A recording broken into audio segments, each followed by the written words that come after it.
Hello everyone, my name is Xian He from the University of Illinois at Urbana-Champaign.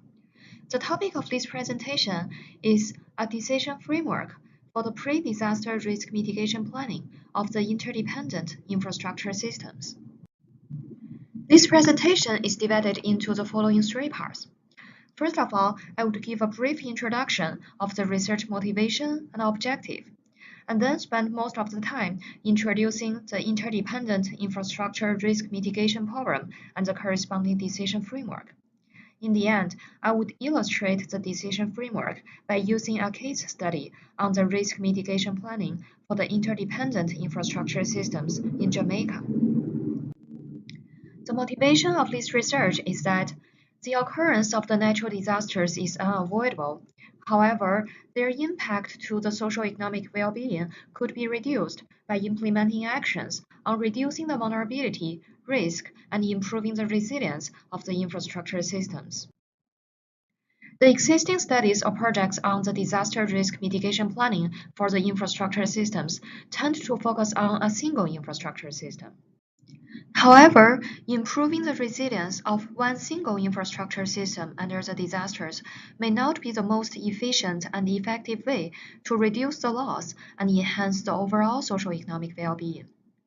For example, if after a disaster, the road network leading to this hospital function perfectly well, but the hospital do not have the power service, then there is still no meaning to send the injured people to the hospital for medical care.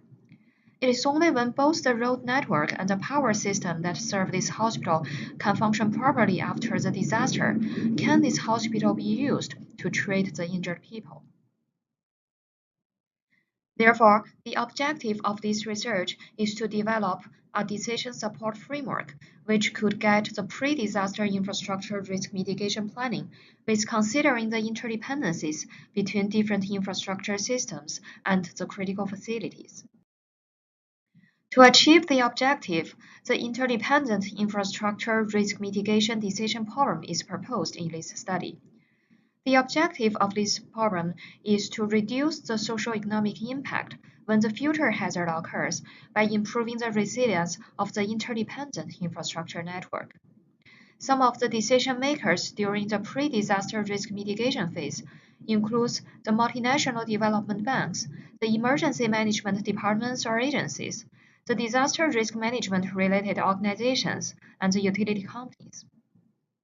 Some of the common decision alternatives at the pre-disaster phase includes more frequent maintenance of some critical facilities, upgrading or retrofitting some critical facilities, or build new facilities.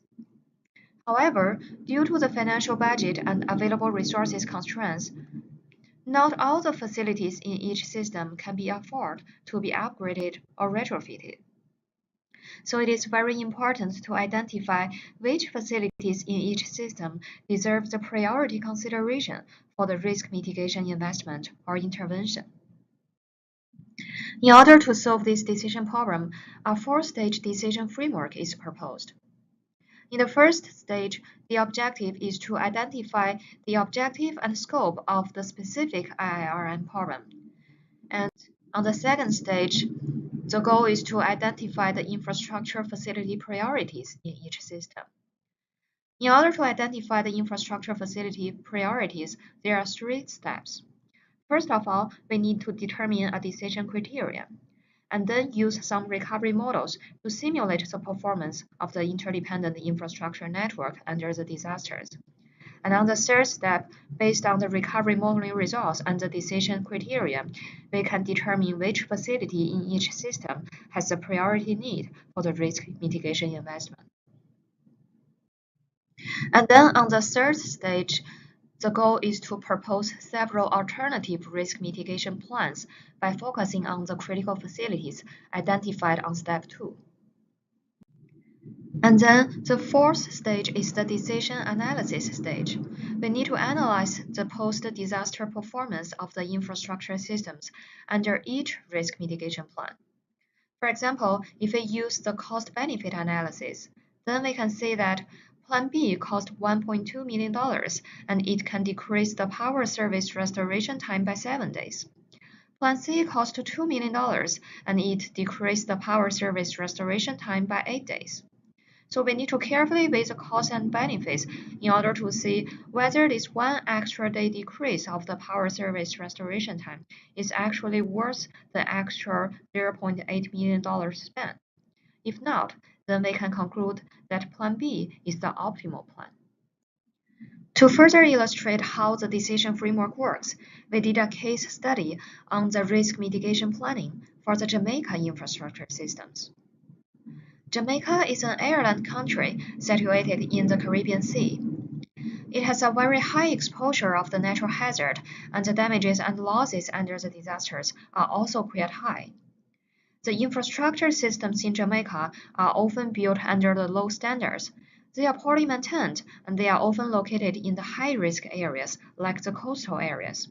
So that is why a good risk mitigation plan is very important to increase the resilience of the Jamaica infrastructure systems.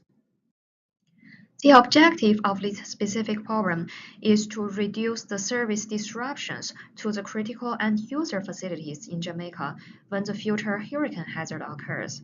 The constraints include the financial budget, resources, and time. The three infrastructure systems modeled in this study include the electric power, water supply, and the transportation systems. And the critical end-user facilities considered includes the airports, which is useful for the evacuation or rescue of people under the disasters, the hospitals, which is used for medical care, and the schools, which are used for the shelters. Here we considered the hurricane wind and the rainfall-induced flooding hazard.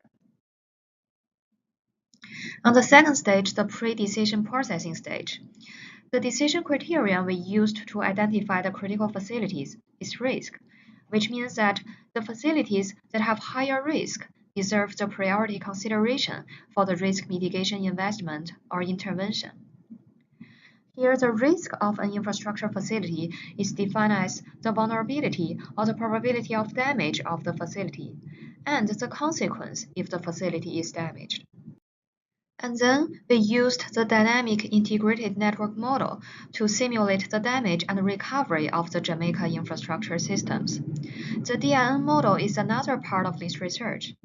It can consider the dependency relationships at the facility level and can account for the uncertainties in the simulation. This flowchart here shows how the damage and recovery at the facility, system, and the integrated network level are modeled using the DIN model. Some example output includes the recovery curves for each facility, system, or the integrated network with considering the variations, and the service restoration curves for the end users. Based on the DIN model simulation results, we can identify the critical facilities in each of the infrastructure systems.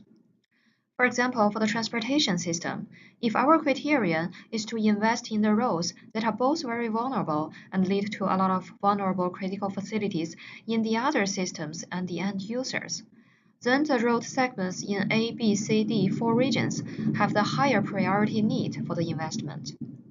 For example, the road segments in region A here has a very high likelihood of damage under the hurricane hazard, and if they are flooded or blocked, then the repairment of 37 very vulnerable critical facilities in the other systems and the end users would be affected. Although the road segments in region C here does not have that high vulnerability compared to the road segments in region A, but if they are flooded or blocked, the repairment of over 200 very vulnerable critical facilities in the other systems and the end users would be affected. So it also has a priority need for the risk mitigation investment. On the other hand, if our criterion is to invest in the roads that are both very vulnerable and lead to a lot of vulnerable power and water system facilities, then the road segments in A, B, C, D, E, F, these 6 regions, have the higher priority need for the risk mitigation investment.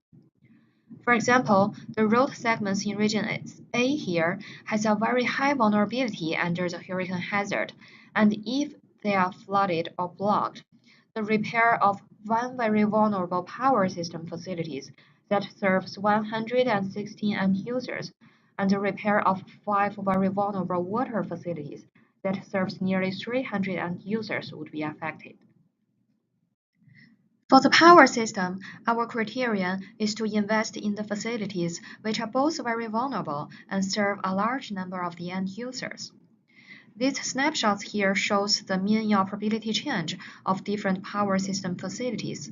We can see that different facilities has different initial inoperabilities and they recover at different times.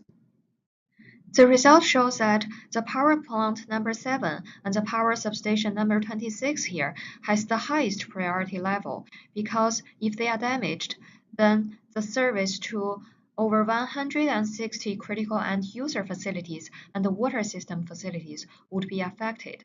The consequence is much severe compared to the damage of other power system facilities. Similarly, for the water system, our criterion is to invest in the facilities which are both very vulnerable and serve a large number of the end users. The water pumping station number 46 here has the highest priority need for the risk mitigation investment because if it is damaged, then the service to 2 power plants, 11 hospitals, and over 200 schools would be affected. The consequence is much severe compared to the damage of the other water system facilities. After we identified all the critical facilities in each infrastructure system, we can propose several risk mitigation strategies for each infrastructure systems and the critical end users.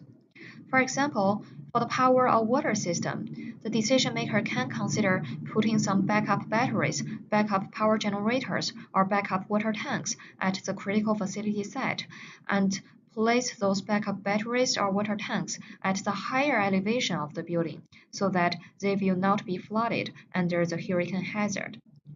For the transportation system, they can consider improve the capacity of the drainage system along the road network to ensure that more rainwater could be drained away, or implementing some traffic rules to make sure that the most important vehicles can go through while the others take an alternative route during the post-disaster recovery phase.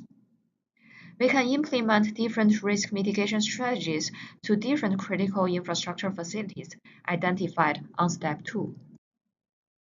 So that is how we proposed 1, 2, 3, 4, 5 different alternative risk mitigation plans. These two figures here shows the mean service restoration curves for all the end users under each risk mitigation plan.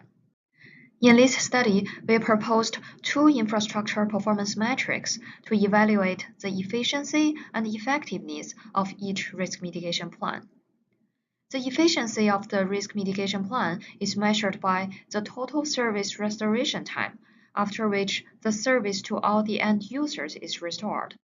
And the effectiveness of each risk mitigation plan is measured by the skewness of the service restoration trajectory, which is defined as the centroid of the area below the service restoration curve, given a certain time period in consideration. The lower the two values, the more efficient or effective the risk mitigation plan is. From this table, we can see that Plan 5 has the lowest value based on those two metrics, so it could be the optimal plan. But we also need to consider the cost in order to see whether we can afford it. So in summary, this study introduces a decision framework which could support the pre-disaster risk mitigation planning of the interdependent infrastructure systems. One very important step of the infrastructure risk mitigation planning is to identify the critical facilities in each system which have the priority need for the investment or intervention. The solution of the IIRM problem is very useful for the decision makers to allocate the limited risk mitigation budget or resources on the critical facilities in different systems in order to achieve greater overall socio-economic well-being. So in the end, I would want to acknowledge the funding source of this research, which is the NIST-funded Center for Risk-Based Community Resilience Planning. The following experts from the World Bank are also gratefully acknowledged for providing some of the input data needed to run the Jamaica case study. So that is all for this presentation. Thank you very much for your attention, and I'm glad to answer any questions.